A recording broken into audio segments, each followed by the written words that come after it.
হে আল্লাহ পাক, তোমার কাছে লাখো শুকরিয়া যে তুমি আমাকে পবিত্র জুমার দিন দিয়েছ, এবং আরো বেশি শুকরিয়া যে তুমি আমাকে পবিত্র মাহে মেরাজ, সেই মেরাজের কথা কোনো আশিকি রসুল বলতে পারবে না, এবং কি যে মুজেজা আমার নবী করিম রউফুর রহিম সাল্লাল্লাহু আলাইহি সাল্লাম এই মেরাজের রজনীতে উল্লেখ করা হয়েছে, সেটা কোনো আশিকি রসুল বলতে পারবে না, সেটা কোনো নবীর উম্মত বলতে পারবে না।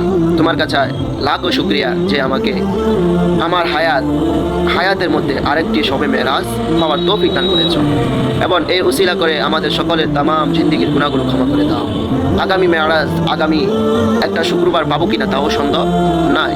আল্লাহ, এই মেরাজের উসিলা করে, এই শুক্রবারের উসিলা করে আমাদের সকলের জানা অজানা ইচ্ছাকৃত অনিচ্ছাকৃত শিরকি বেদাতি জাহরি বাতিনি আল্লাহ যতগুলো গুনাহ হয়ে গিয়েছে মাওলা, আমরা তোমার কাছে মাপ চাচ্ছি, আমাদের তামাম জিন্দেগীর গুনাহগুলো ক্ষমা করে দাও। সকলে বলুন আমিন।